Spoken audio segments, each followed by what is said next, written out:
Hey everybody, welcome to the Bass Shed Podcast. My name's Ryan Roberts.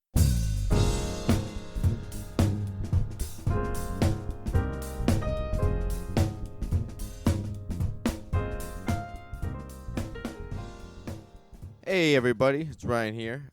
Today on the show we have Sezin Ahmet, and I'm gonna let him pronounce the last name for you because if you all remember back to episode 1 of this, I messed up Nadav's last name, and I just don't want that to be a reoccurring bit where I can't pronounce people's last names. It is a reoccurring bit because I can't pronounce their last names, but I'm not gonna do it on the microphone anymore. I'm just gonna save that for my own little thing that I got to work on.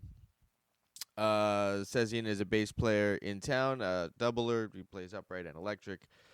Fantastic bass player. He was when we recorded this interview, he was doing I think 3 nights at Catalina's with guitar player Stanley Jordan, and so we talk a little bit about that. He's also working on his doctorate at USC. We discussed that a little bit.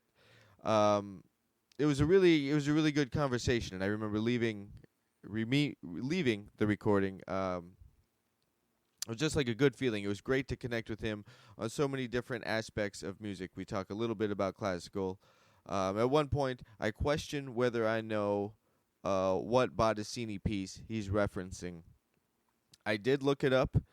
I was accurate for once. I was right. Doesn't happen often. Bottesini's Concerto Number 2 in B minor. And that's pretty much the extent of my classical knowledge. That's it. We cover a lot of ground. We cover a lot of. He explains a lot of Turkish things to me, microtonality, and what's happening in Turkey musically and where he's coming from. That's his native country. So we discuss a lot of that. So that's what's in store in this episode. What else is going on? That's a good question. I'm glad you asked. Still just doing bouncing around LA, doing gigs. Yesterday I had a recording session and a gig. It was a full day. That's why I didn't get this out on time. It was a busy day, and I procrastinate. So that all happened. But it's Thursday, July something. I have to look at my phone again to see what day it is, the 25th. That's all happening on the website, shooting and editing videos. I have the night off. I just got a text that my gig tonight got canceled, so I will be doing videos tonight. Those will be coming up so fast. I can't wait to get those out. And a little bit just off my plate. I'm excited to share the music and the bass lines and all that stuff and the musicality of the bass lines for sure. But there's a little part of me that just wants it off my plate. So it's kind of it's kind of twofold. Everybody wins. Those bass lines are going to be the Jamerson stuff I've been talking about for a while. Paul McCartney, Chuck Rainey, Charlie Hayden. There is some Jimmy Blanton in there. Sezin and I talk about Jimmy Blanton. And I will also have a link to the blog post that I wrote. I don't talk about the blog. I think I've talked about the blog. I don't know. I've only written 2 posts on the blog, and it's I only blog about things that I'm interested in. Obviously, it's just a way for me to answer questions that I have. That's the nature of what I will write a blog post about. To be honest, when I started doing that, I had no idea what a blog even was. I had to Google what is a blog.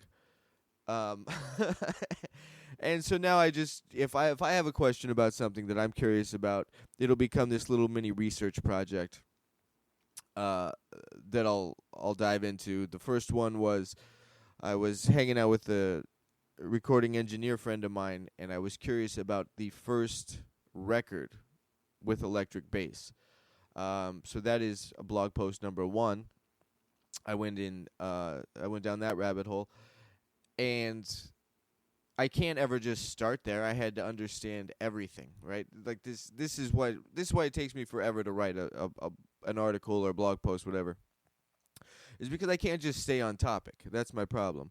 I always have to know well, what was going on before? Well, then where did that start? I have to understand the whole chain of events that kind of led to the whatever my initial topic of focus was. So the initial topic of focus for the first blog post was the first recording with an electric bass. But then I went all the way into the origin of the electric bass, found out that it wasn't necessarily Leo Fender, which I was interested in. That was a fun little nugget of information I discovered. And then I went into, well, okay, then when did sound begin to become recorded? And I wanted to understand this whole timeline. So from the first ever electric bass until it's on a record, what was that timeline? And I got some answers to all of that, and that's also in a blog post at thebassshed.com/blog. Fascinating enough. It's just fascinating. I don't know, fascinating enough. There doesn't need to be a baseline of fascinatingness to qualify here. This is just fascinating. Quincy Jones produced the first record that the electric bass was recorded on, and that's fascinating to me because throughout so much of his production, the bass has always been a really vital, moving part within the music, and I just kind of liked it. I liked that Quincy Jones was a part of that, and that he was sitting in the room with all those guys. It was an Art Farmer record, actually. But check out the blog post, and if you're interested, there's another one that's Sezin and I talk about Jimmy Blanton, and I still have to actually send that to him. I told him I would on the episode, and I actually have to. And again, that started out with just trying to put Jimmy Blanton in context, but then it went all the way back to. It turned a little bit into a research project of the history of the bass within jazz, and I had to acknowledge some of it. But that one took me a few months because I was really trying not to go down all these little tangential. Is that the word? Tangential. I think that's the word. Probably not. Down these little avenues because of all these other things I was fascinated by. I tried to stay in my lane, stay on topic, and just talk about the impact of Jimmy Blanton and understand the nature of the jazz bass, or the bass within jazz, before Jimmy got there. So that's there. That's also there. Those are the two posts I have blog-wise. And now you guys, just from hearing me do that, you can probably understand why I can't stay on topic when writing, because I can't really even do it when talking. It's a problem. So that's what's going on with the blogs. I don't even know where I started. If you're listening to this and you have not signed up for the Bass Shed newsletter, man, I suck at that. Getting those emails out regularly isn't my strong suit.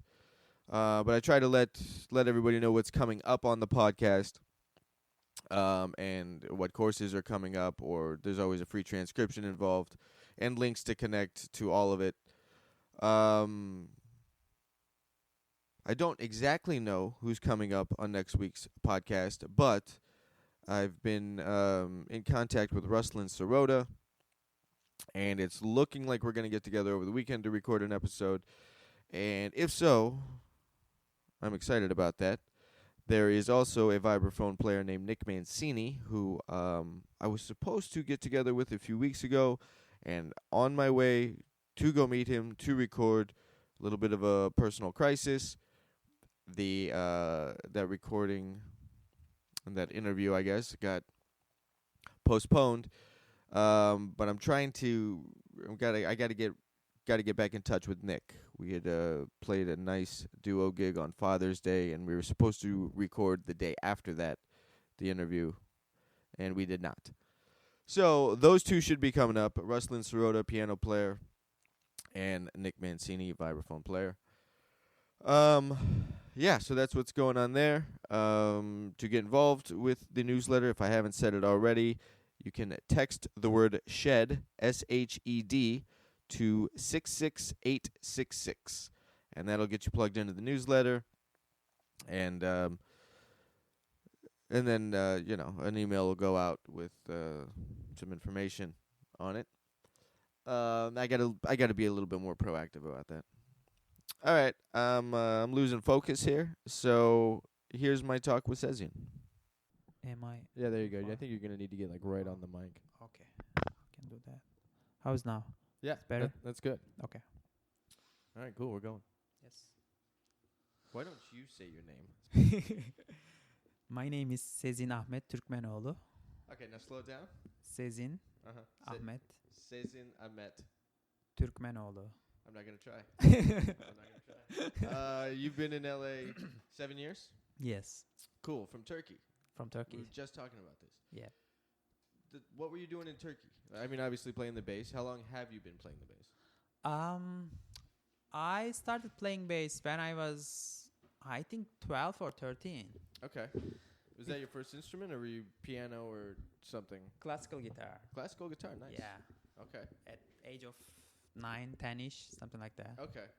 Yeah. So I started that. I played that for 2 years. I was practicing a lot. I loved it. Yeah.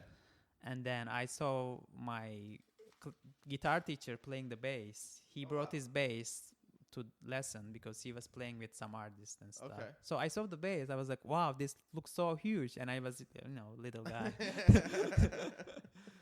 But it looked so interesting and stuff. And it just kind of faded out.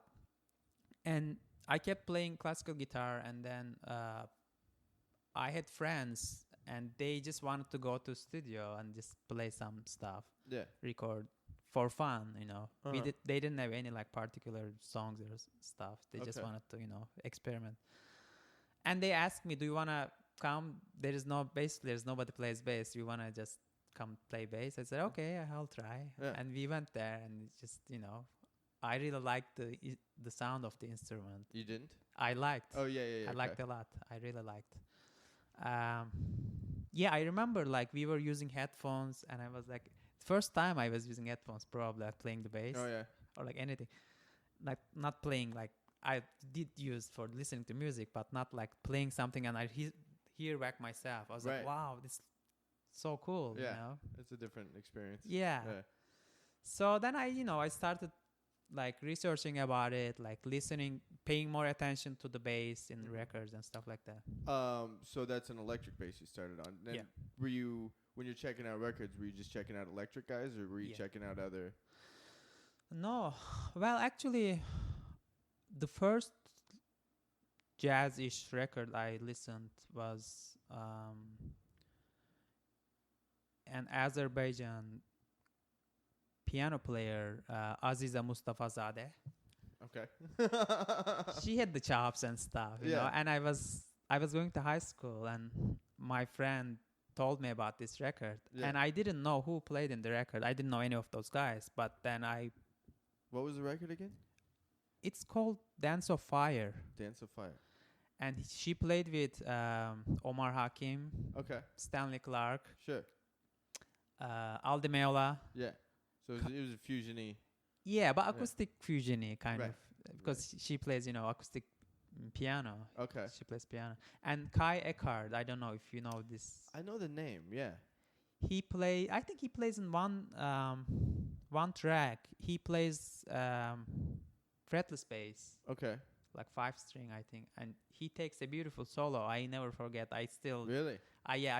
this is like, I guess that's the first That was the bass major. solo I transcribed. Okay. Yeah, Nice. but I was influenced by that record a lot. In fact, I think Stanley, when I heard Stanley play the bass, I mean, I could tell when he played electric bass, but there was some 2 or 3 tracks he played upright. Okay. But I thought it was like acoustic electric bass, because Oh, really? I've never thought upright could be played that way. Yeah. So I thought he was playing but then I realized he was playing actually upright. Was like, Right. oh wow, Yeah. he's like amazing, Yeah, like that's something chops else. and everything. Right, Yeah. right. So yeah. Yeah, no, my first record ever was Stanley's Oh yeah. first record. Yeah, so that had like a pretty big impact on me. What was the record called? It's just Stanley Clark. Stanley Clark. Yeah, Okay. it's 1974, I think. Wow. Tony Williams is on it. Mhm. Guitar player Bill something, I forget his name. It's a great record. Yeah. I mean, I haven't listened to it in years, but Yeah, he was one of the first bass players that came up with that kind of an approach, like yeah. on And upright. yeah, and I mean, I might be wrong, but I can't think of another. I can't think of anybody before Stanley that was doubling as a leader. Yeah. Like he did that, Yeah. which is super cool because Yeah. now that's everybody's He doing it. started it. Yeah. Yeah. Right. Okay, so you're playing the electric bass, and when did you get into playing upright? I started. Well, when I was in high school, actually, I wanted to switch to a classical upright bass, Okay. and they told me I was too short. I couldn't do it. Yeah. Stupid. Yeah. Okay. But secretly, I went to the teacher and said, "Can we still because she was a nice person and she did give me some lessons, like classical lessons with Arco and stuff. But it didn't take very long. I didn't have a bass, so I was using school space. I didn't have since I didn't have a bass, I couldn't practice. Right. But then when I started playing upright seriously when I started my undergrad. Okay. And that was in Turkey. That was in Turkey, yeah. Okay. I was probably like 17, 18, something like that. Okay. Like just right out of high school age. Yeah. Yeah, it's 18, 19. Yeah, right? exactly. All right. So then now you have. This is around the time you got your first upright. Yeah. Okay. Yeah. My teacher, Kürşat, he was a great teacher. He lived in another city, but he was commuting to Istanbul every week. Oh wow. How long of a commute was it? It's like an hour and a half plane. Oh wow. Flight. Yeah. Damn. Okay. But he was great. So he found an upright for me. He shipped from Izmir, but when you take the bus, it takes about like 10 hours or something. Okay. So he shipped it there. So I took from Istanbul, like, take it. Wow, it's my first instrument. Yeah. So I seriously started practicing back then. Okay. Yeah, with him. And then you're just going through the normal method books. Yeah. We did like some basic classical things like Simandl. Sure.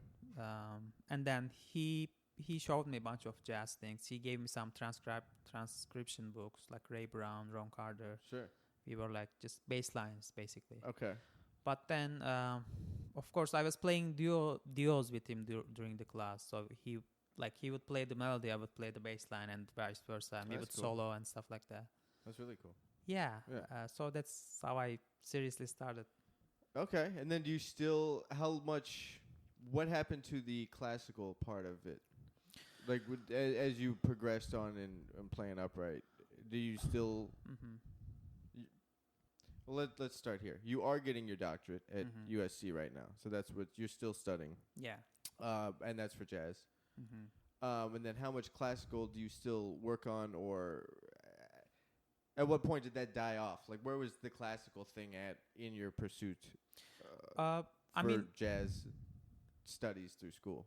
Through school, well, during my master's, I did classical minor at USC, so I took lessons. Okay. Who was that with? It was with Ryan Baird. Okay. He was a doctoral student. And then during my doctorate, I still do classical minor, actually. Oh, nice. Yeah, I choose that as an elective field. Oh, that's cool. So I still do that, actually. Yeah. Yeah. So that's a lot of time on upright a week. Did you find your electric chops kind of lag? Not lag, you know what I mean? But like, yeah. there's only so much time. Like, of course. if I'm putting in a bunch of time on electric, I feel it when I Yeah. get back to the upright, or vice versa. Definitely. You know, it's a good question because I do feel a lag, Yeah. like lag. Yeah. But for some reason, I don't feel it as much as I would feel on upright. Right. Yeah, yeah. You know, the nature of instrument. It's like Yeah, it's a different animal. So much more physical. Yeah. Which is electric isn't. Yeah. So yeah, that switch is always easier. Mm-hmm. So if you're spending a bunch of time on upright to go back to electric, Yeah. it's not as It's not as hard to adjust. right.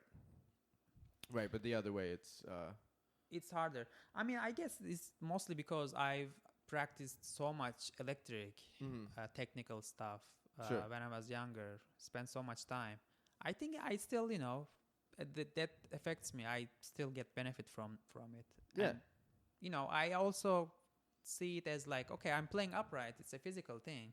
So when I switch to electric, it's less physical. So I kind of have this mental thing that I don't feel as uncomfortable as if I Sure. didn't practice upright and started playing upright again. right. That I would feel more uncomfortable. Yeah. Yeah. No, I totally get that. Where we at in the? So you just got your first bass. You're in Turkey. You're in your undergrad. Doing some classical, getting exposed to a lot of jazz. Yeah. What records are you listening to at this time? Like, have you found during this part of your musical life, career, whatever? Had you found a guy that's like, yeah, that's my guy? Like that you're just one dude that you're just kind of obsessed with? I did, yeah. I mean, I did and I didn't. Okay. I was listening a lot of Ray Brown, Sure. Ron Carter, Jimmy Blanton. Yeah. These names I heard from my teacher. Cool. And Jimmy Blanton, like, I did a whole blog post about Jimmy Really? Blanton and like transcribed him. Do you know his book? Like, not his book, but someone transcribed his No. playing with Duke Ellington. The duo record? Duo record, yeah. Okay. I almost transcribed it all. He does some Arco stuff there. Yeah, that's- like Body and Soul. Yeah, that's pretty out of tune. Yeah, I know. So I didn't want to transcribe it. But I great mean, ideas. Yeah, I mean, I don't want to, like take a dump on him. He's a legend, but Yeah. I didn't want to spend the time to do it. Yeah. But yeah, like I'm into that. So like he was exposing you to like some really historical dudes. And also like piano players, bunch of Oscar Peterson, Sure.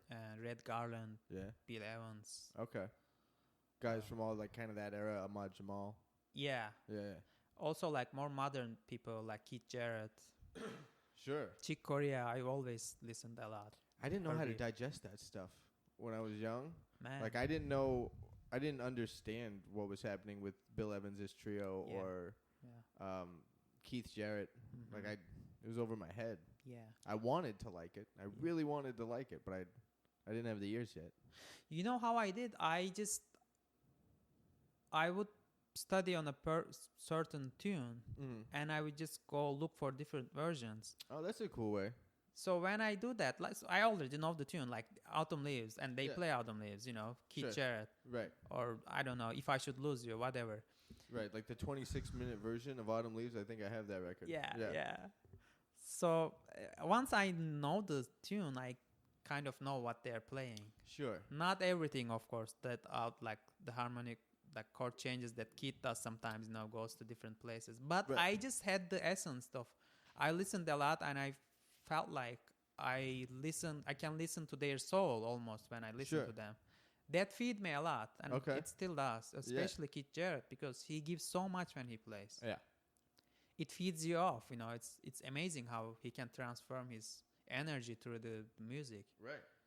Yeah, I mean that's like almost something to practice. Yeah, Like Yeah. really getting in and out of that Zone. place within yourself definitely. to go there. That's yeah. So what do they have you working on at for your doctoral?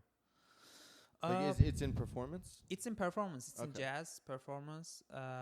So my main field is theory and analysis, Okay. and that's classical music. It's modern classical music. Okay. Tonal, post-tonal, 12-tone, serialism. There's a Isn't there like a? I'm blanking. What did they call that? There's like a period in music where it was like kind of after the romantic period, but before it got into like serial music and all that. There was like where it was like Stravinsky's and stuff. yeah, where it was like they still had harmony, but it wasn't necessarily functional in the same 5-1 relationship type thing. I mean, I guess you could call it post-tonal. I don't know if you meant that, but yeah, maybe. Yeah, that's the era I'm talking about, like that, and like some of the Bartok. Yeah, we did a bunch of Bartok analysis too. Okay. Yeah, I love that stuff. Yeah, me too. Yeah. So what do they have that you're doing? Just analyzing scores? We do analyze scores. We learn different techniques composers use. Okay. We write some music like those composers. Okay. To show that we understood the technique and stuff. How does that affect your playing? Like having all this, like if someone drops you a lead sheet now, like are you just seeing all these harmonic possibilities? It doesn't work that way, but I think in general it just opens up my ears and my thinking. Sure. I always find myself trying to see more than what's on the paper. Yeah, of course. As you do too, like all bass players, right? Because we need more possibilities. We need to create more situations for other people too when we play. Right. Rhythmic or harmonic. But I started listening to that music too once I started studying it, and there's some beautiful, beautiful stuff. Yeah. It's just it's a fresh air for me. Yeah. Do you have those? I think it's I might be pronouncing the name wrong. Kronos String Quartet. Oh yeah. You have those records they did with Eddie Gomez. I think they did one with Ron Carter. I don't have the records, but I did check out those stuff. Yeah. I think I had the Eddie Gomez one. Okay. It was cool. They'd play like the string quartet would do the music of with Eddie Gomez, for example, the music of Bill Evans, and then Eddie would play a lot of the melodies and solo and with the string quartet. Yeah. Really cool concept. Yeah, definitely. So you're also playing with Stanley Jordan right now. This tonight is night 2 at Catalina's. I asked you this when I got here. Where's the space for the bass with Stanley Jordan? Like I would Chris Wabich is the drummer. Yeah. I know I mentioned Chris on here before. Chris is a great. I haven't seen him since he had some medical things. Is he doing good? Yeah, he's doing much better. He's good. Totally recovered. Great. Feels good. Yeah. Great. I went and walked around the neighborhood with him, and he just needed to be active. Oh yeah. So I was doing that. Yeah. I did. That. Yeah, so I could see like a duo happening with Stanley Jordan, but he's doing 2 lines at the same time when he does the tapping thing. Yeah. I've never really checked him out. I saw him the first time I saw Bela Fleck and the Flecktones. He was there. Oh, okay. So that was a lot of notes. Yeah. Wooten, obviously, and Stanley just tapping away. Yeah. That's the only time I've seen him live. Like I never bought any of his records, or not on purpose. It's just that's a guitar thing. Yeah. Like I'm not. I'm not interested. Yeah. But where do you, as a bass player playing with him, where do you find your space behind that is? Are you just kind of out of the way and lay it down and let him do his thing completely on top of it? Is there a conversational aspect to any of what is going on? Yeah, there is. Like you said, I do my job. Yeah. I play my bass. I play the chords, whatever. But there are some tunes that we do some like free playing too. Okay. So that gives me space. Yeah. And he has some tunes that he gives me like bass intros and stuff like that. Okay. So that's another thing. He Are you playing upright with him or electric? Both. Oh, okay. He has like I don't know if you heard of that song, "Lady in My Life." I think is it the Michael Jackson song? Yeah. I know Michael's version. Yeah. So he plays that with his guitar, and he has cool chord changes and stuff. Oh, cool. And he has like cool groove. This is like from 80s, I think 82 or something. Yeah. He has a record. So we play that. Okay. We play some Jimi Hendrix. That's cool. I'm a big Hendrix fan. he plays Yeah. the shit out of that music. I love it. Yeah. Sweet. His way, Yeah. but so authentic. Okay. So I play electric on those. Okay. Blues. We play Voodoo Child. Okay. He also plays some classical music. Like he incorporates it on guitar. He plays Debussy. Oh, wow. And we have charts, so we play the chart, but it's not as busy as you think it Right. would be. So I do have a lot of space in those tunes. And he really cares about the dynamics. So we don't always play like forte, and we don't always play like Sure. too much stuff. So I feel like he has a good balance, Okay. It's not that overwhelming for me. Right. Yeah. What he lives in Arizona, doesn't Yeah. he? Yeah, I think I remember He's from like there. I'm from Arizona, and I think I Okay. remember hearing that he lived in Sedona or something I think so, yeah. back in the day. I don't know. He mentioned, but I'm not sure. Yeah. But Arizona, I'm sure. So 2 nights with him. Is there anything else coming up with him that you guys are up to? Not right now. We played 3 nights. So we played yesterday, today, and we're gonna play tomorrow too. What day's tomorrow? Is tomorrow Sunday? Tomorrow is Tomorrow's Saturday. Saturday, yeah. Okay. Other than that, he sends us email out of nowhere. Can you do this and that? Oh, just like a one-off situation. Yeah, he plays everywhere. So when Yeah. he plays in California, Okay. he just calls Chris and me Yeah. to play with him. That's cool. Mm. I guess that's the way to do it to keep travel expenses down. Yeah, Just have guys guys there. all over the world. Yeah, You're also playing with Will Brahm, but you don't tour with Will. Will Brahm's a guitar player in LA. yeah.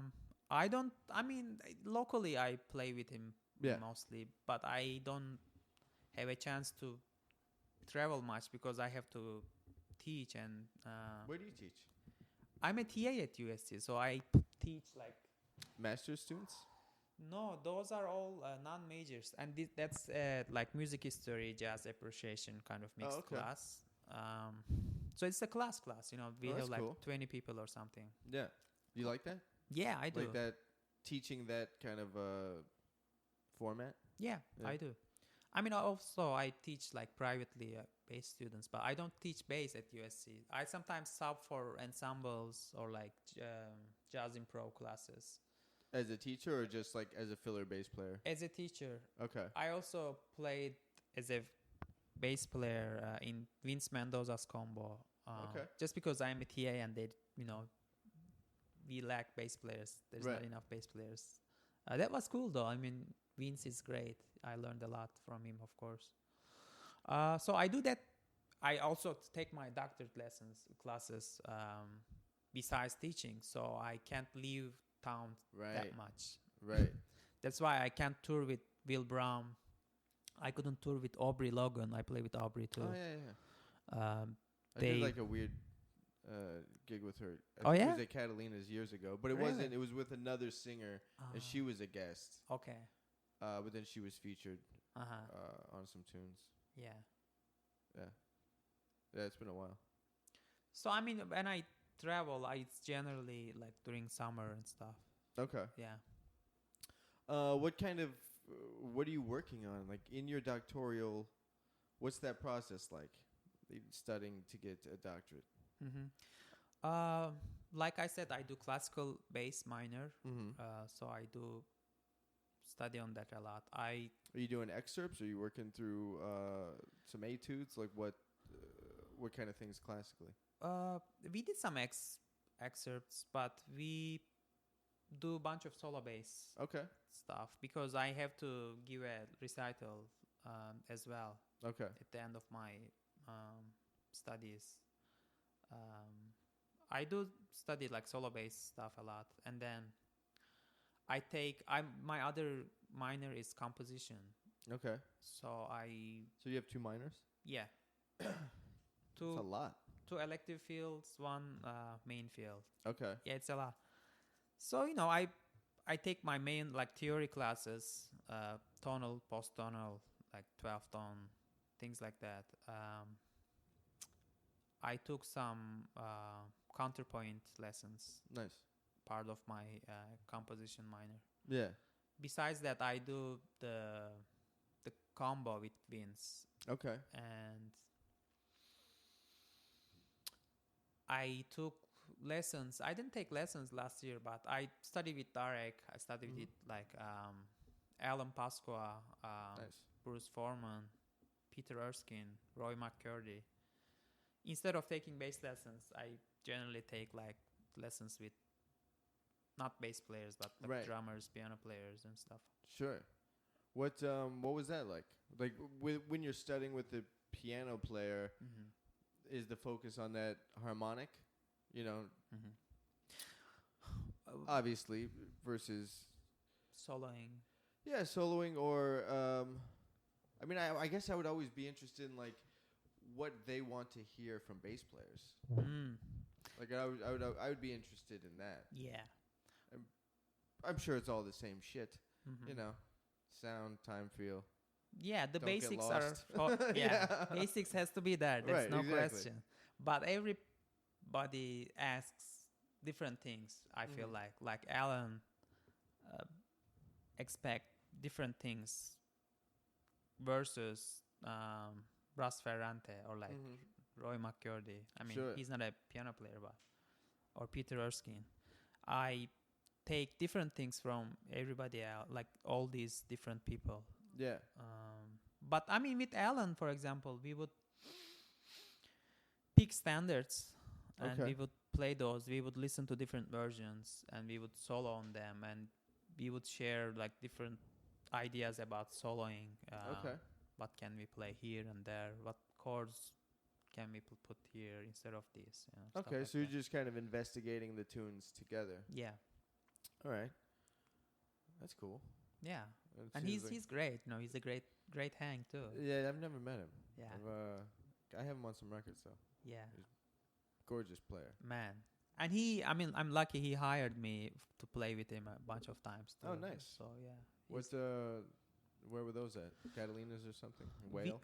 We played at the Whale, Blackma, Oh, okay. Vitelos.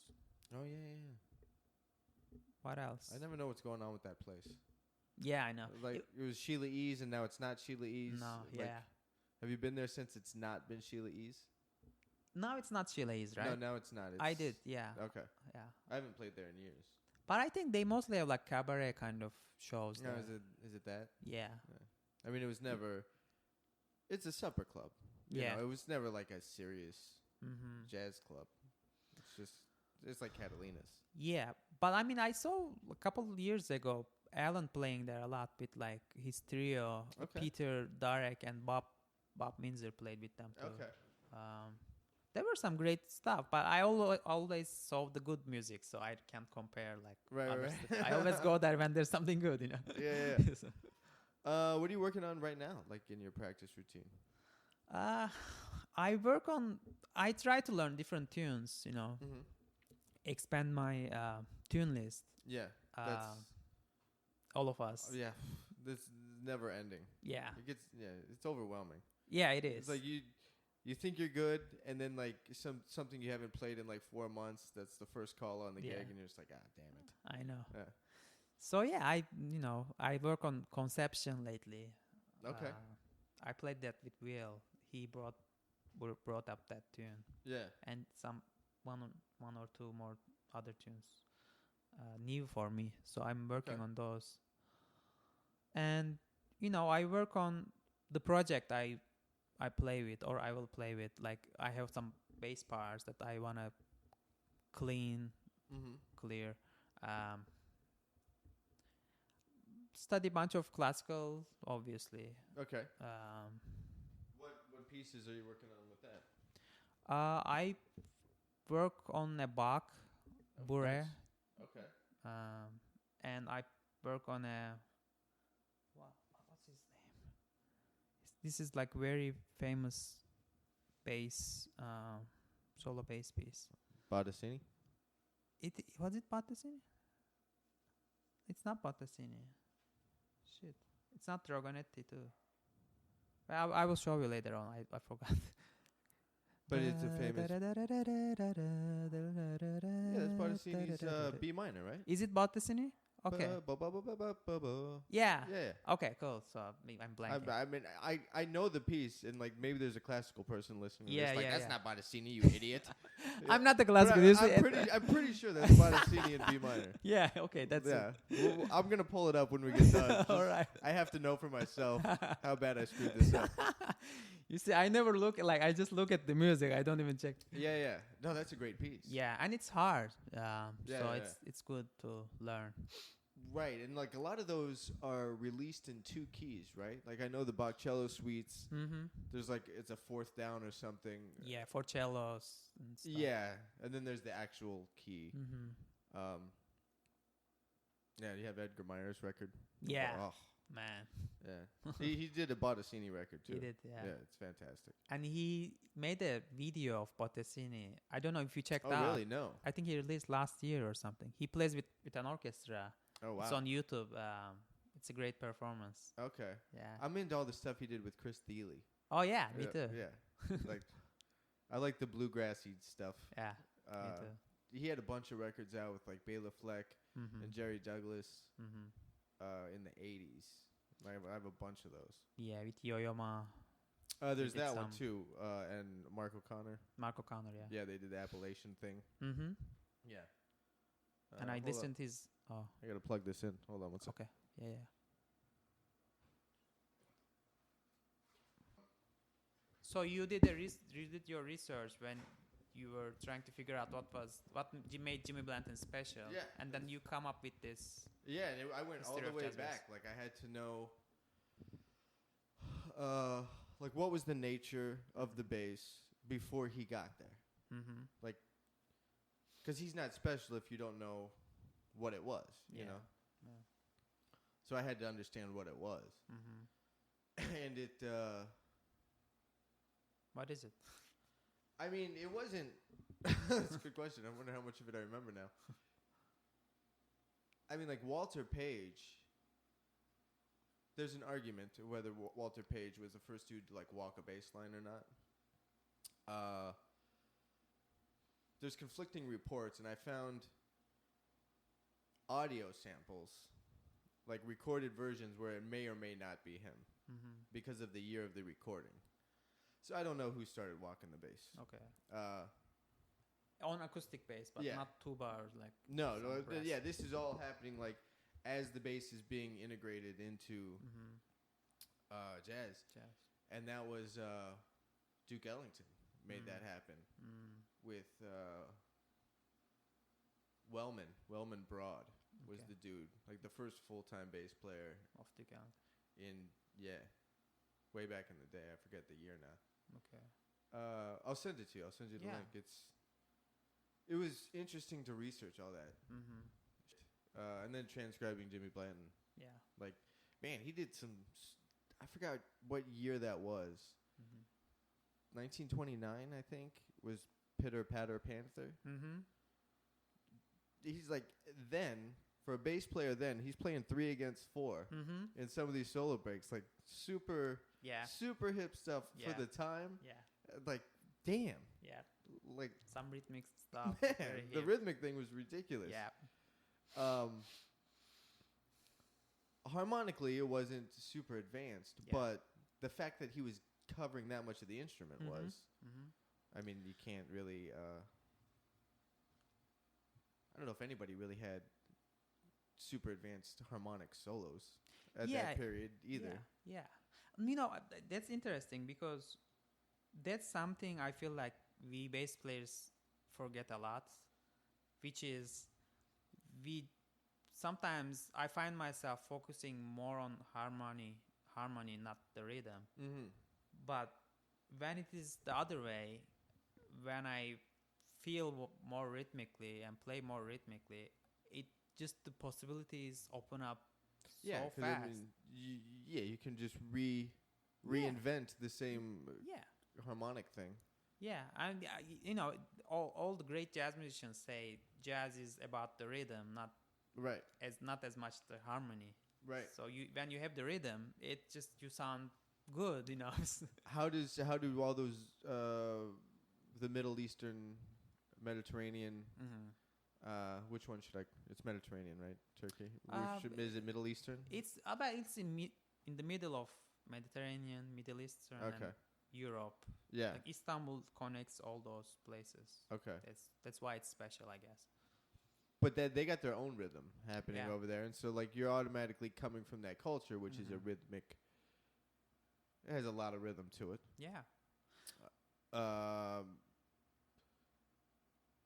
So I did want to ask you about this. When getting to the States, how do American musicians, like if it's a backbeat R&B thing or if it's swing or whatever, how does it feel here versus over there? Is there noticeable differences in how Americans play time and feel and their interpretation of rhythms versus the Turkish? There is not. If you spend enough time with certain style, I guess you just get it. Yeah, you absorb it. Yeah. Sure. But I mean, I can say in my theory, since like R&B, jazz, stuff that's blues based stuff is those styles are older here than other parts of the world.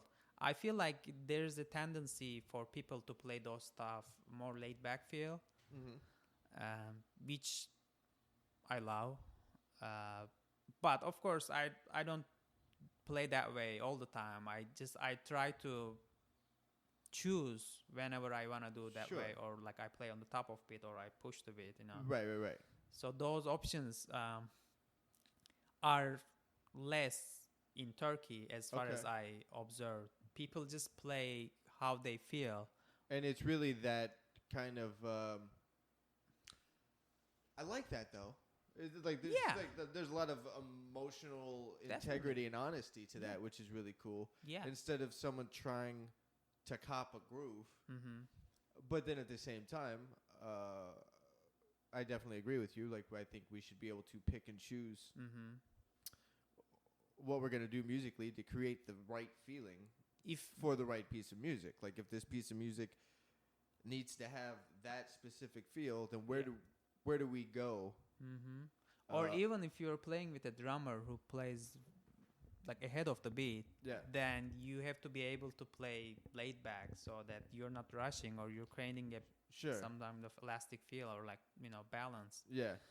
Just as a professional musician, I feel like you have to have those abilities so that you can use them anytime you need to, you know. Sure. But I'm not saying you shouldn't play whatever you feel. That's, of course, has to be always there.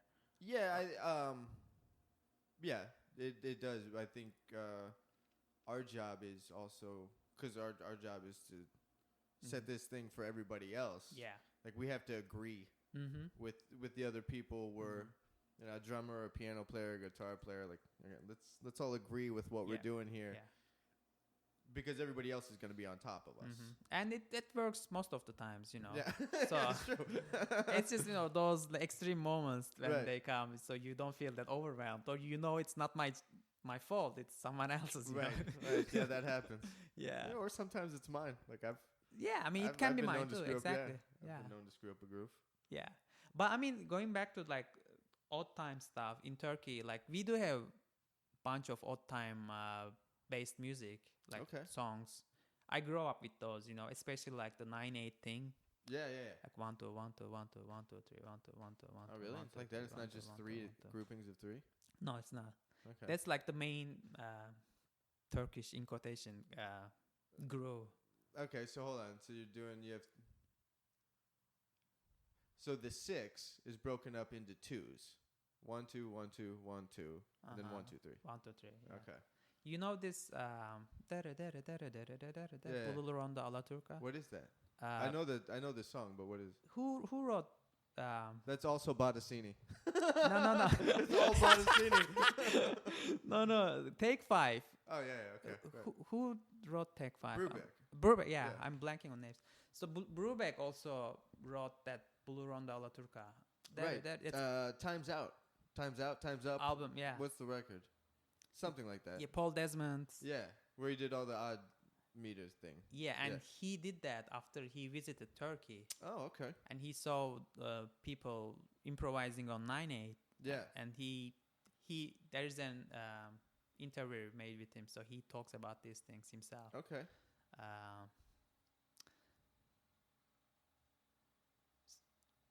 As a musician, grow up with that music, Yeah. playing any type of meter or groove. I guess it makes you feel. It gives you more options to mess around Absolutely. with, you know. Sure. So And it 9 is really popular there. What about other signatures like 5? Is 5 a big one? 5, 5? 7, 9. Yeah. Like, do they keep just escalating into compounds with 11 and 13 and? Yeah, they do, but it's mostly based on the melody.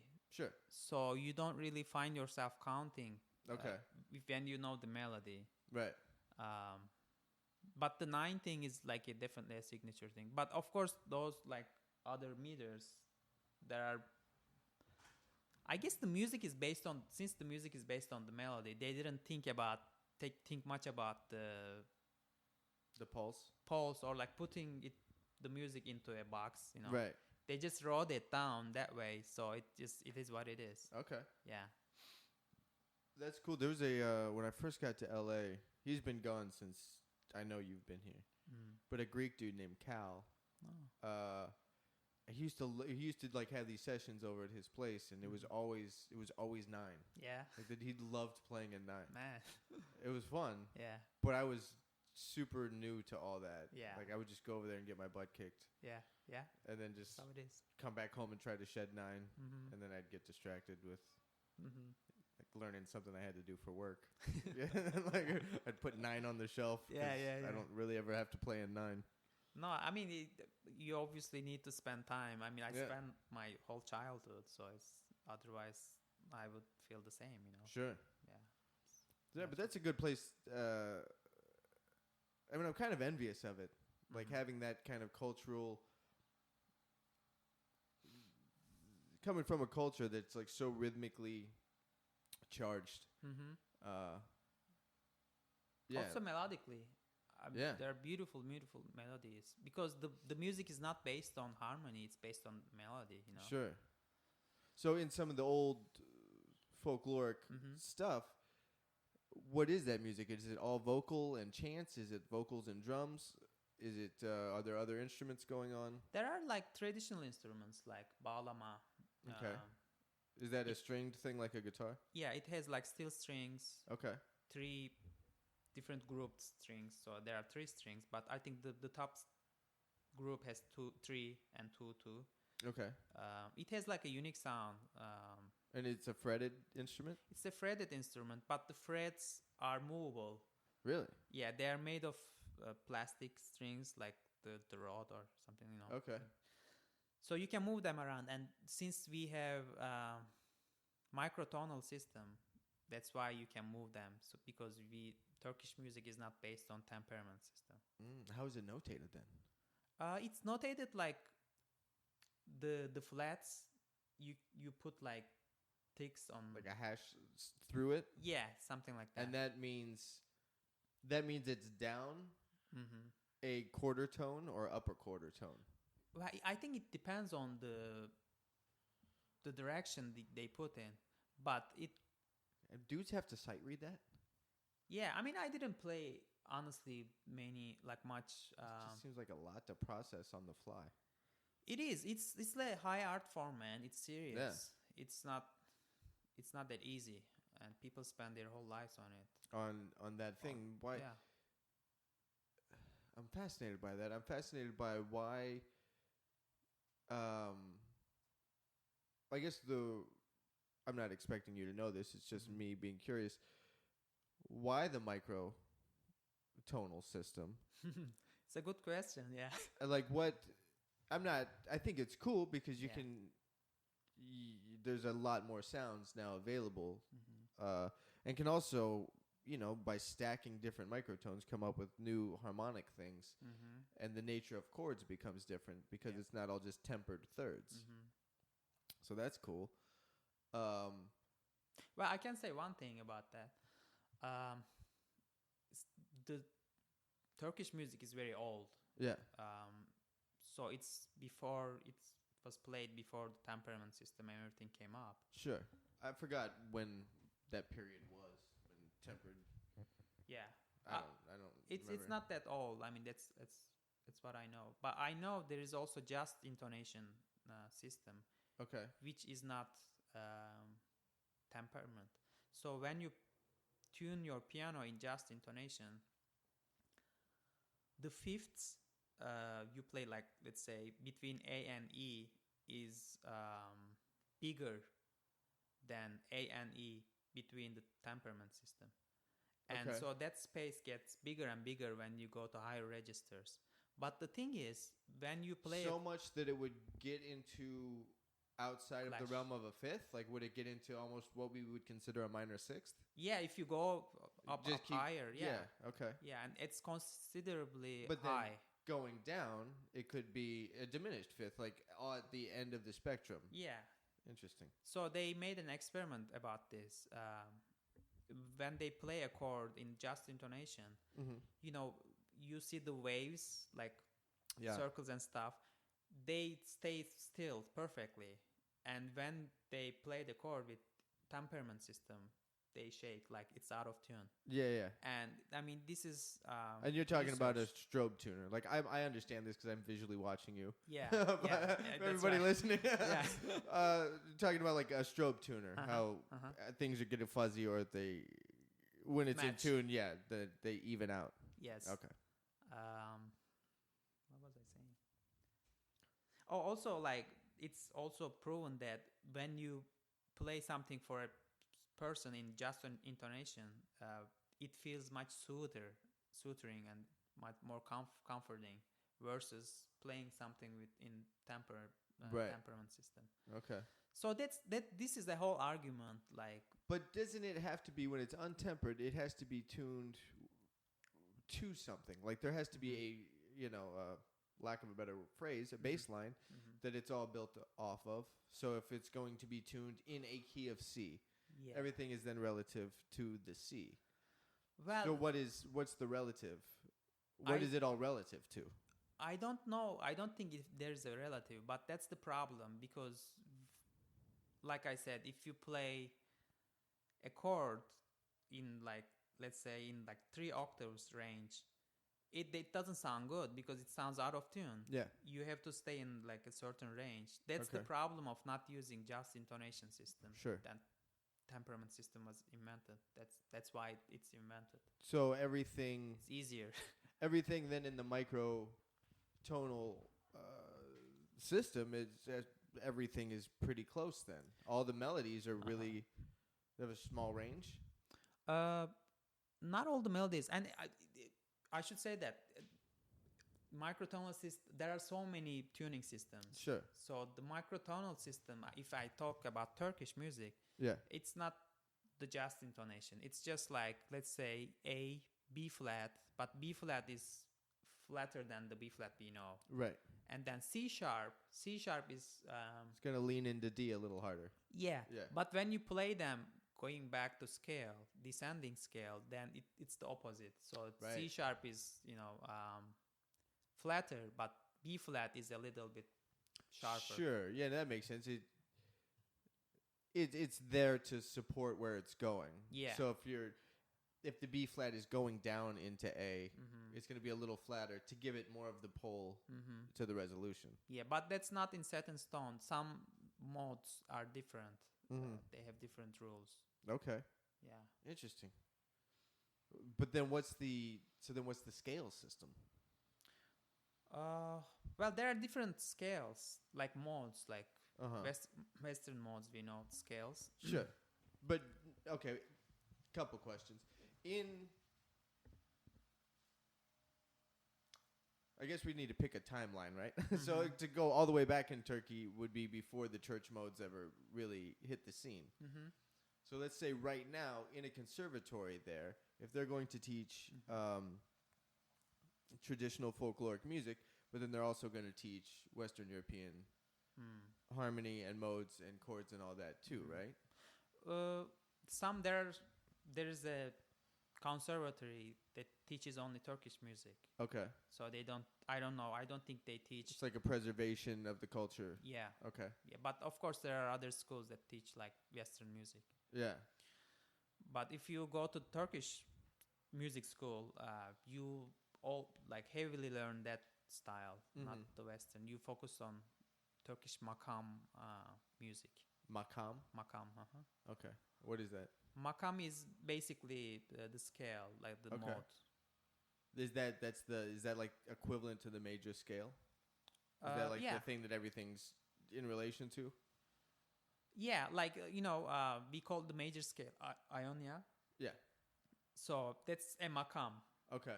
Or like Locrian is makam, Dorian is makam. So Hijaz is makam, Uşak, Hüseyini, Nihavend. Those are names of makams. Okay. Yeah. Interesting. But all those makams have a different system to play. Like a different scale formula, like Different we would approach, have here. different scale formula, exactly. Okay. Yeah. But then are they like Dorian and Phrygian and Lydian? Are they? Is there one master that they're all built from? I mean, I think there are certain makams that they teach first, like before teaching the other ones. Maybe they are less complicated, I should say. Sure. But I don't think there's a reference makam that they show. It's all derived from. Yeah. Okay. They're each individual sound. Exactly. Okay. Mm-hmm. So then that also means that you're not necessarily dealing with a major or a minor relationship. Yeah, but I don't know if they think about that because Okay. the music is not based on Tonality. harmony. Yeah. Yeah. So it's just melodies. Melody. But also there is improvisation, heavily improvisation. Okay. Like before you play a song, you like the performer or instrumentalist, they play an improvisation based on that song, whatever that song is in that makam. Yeah. Let's say the song is in Nihavend. So there's an oud player or violin player play improvisation in Nihavend. Just to set it up. Set it up, exactly. Yeah. Okay.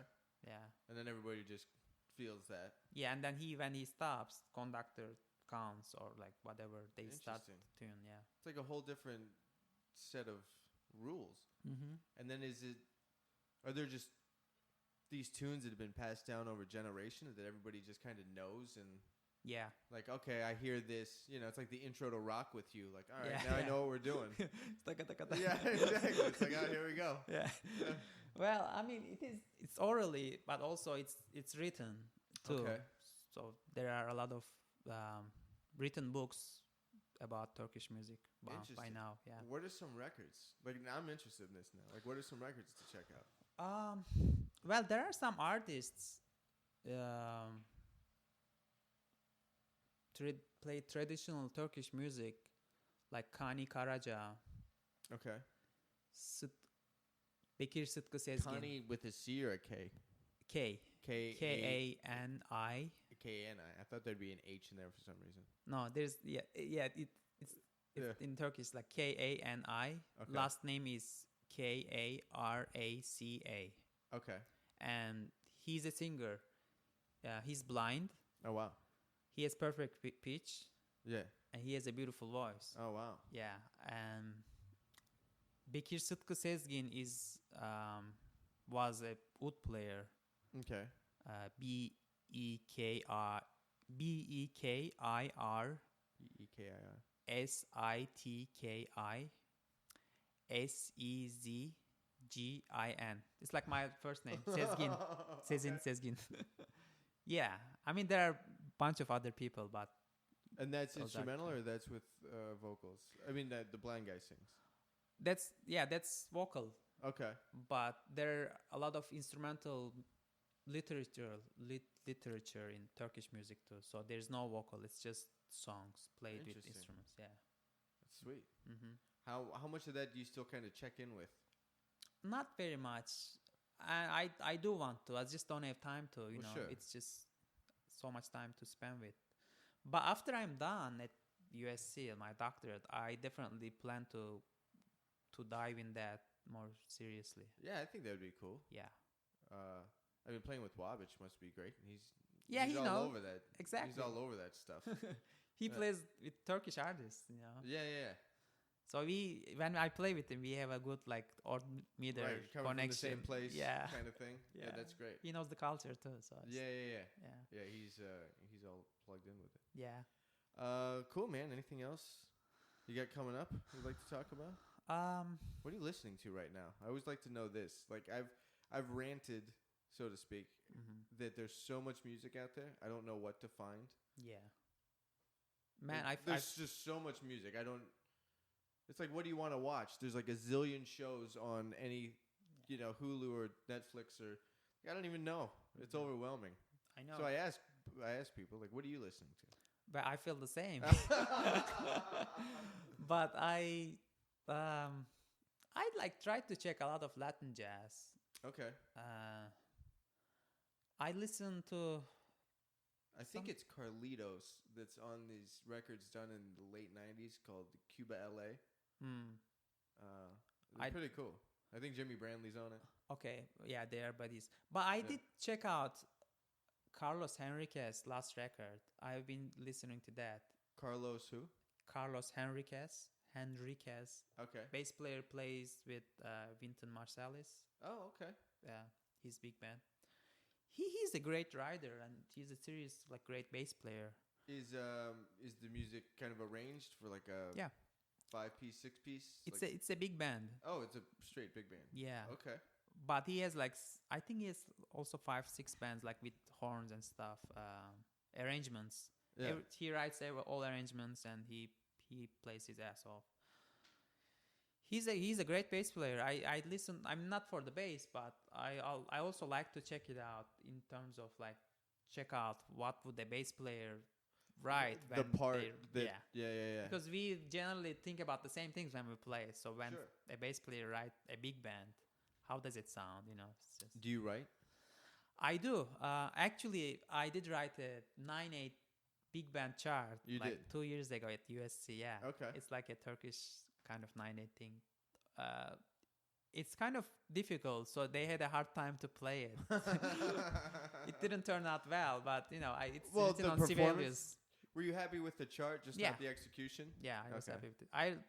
When I was writing that chart, I was working with Vince, so kind of he lead me on that. Yeah, I was pretty happy with it. Is that something you're into? Like, I like writing. I like arranging more than I like writing. Because it seems like when you're arranging, like, the hard part's already done.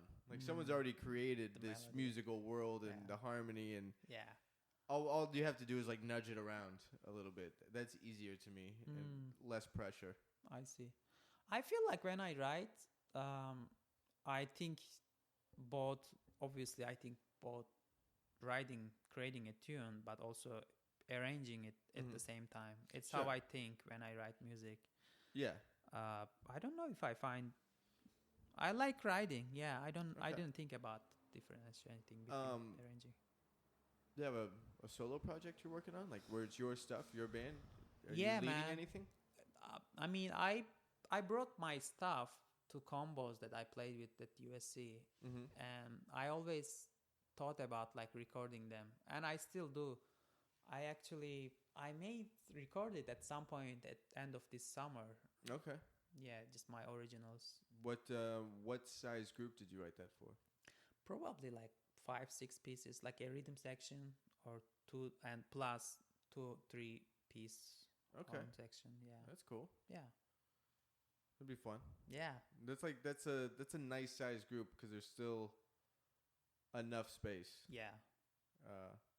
I don't That's know. fun. Have you taken a lot of arranging classes? I did. I mean, when I was working with Vince, obviously when I wrote that big band chart, I learned a lot about Sure. like the registers or like where to write, where not to write, what to consider, Yeah. when you write for a horn player, things like that.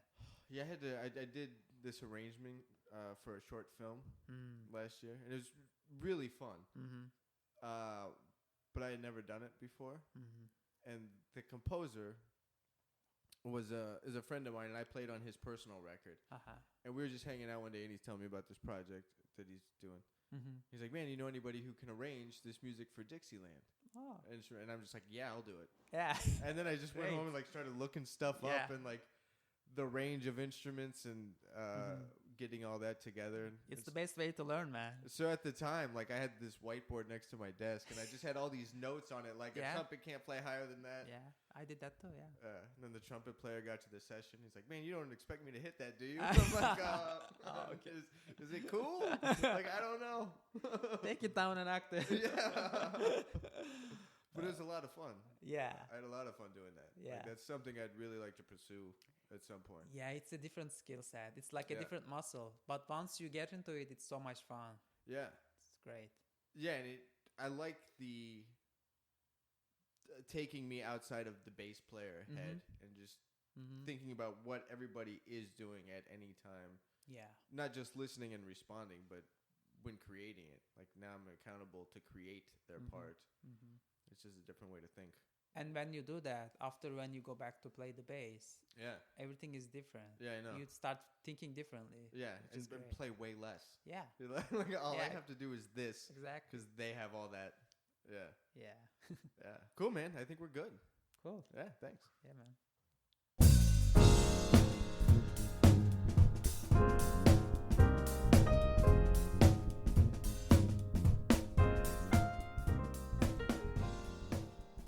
All right, that was my talk with Sezin Ahmet. I don't know. Did you catch it? Did you catch the last name? I'm not gonna attempt it. I've been looking at it, written out. I've written it out. I've sounded it out. I'm still not gonna attempt the last name. He's a sweetheart of a guy, a fantastic bass player, and that was a really, really interesting talk for me to have with him. That was a lot of fun. I liked that one a lot. Yeah, that's about all that's going on. I'm going to make sure I try to really push to keep these on Wednesdays. I apologize for not making that as consistent as it should be. But, things happen. Getting a podcast out a day late is completely a first world problem. So there's that. The newsletter, text SHED to 66866. Facebook /BakeShed. Instagram @TheBassShed. TheBassShed.com. That's all the stuff. There's not much happening on the website, but there will be. And a great way to know about that is the newsletter. That's my shameless plug for today, and I will catch you on the next one.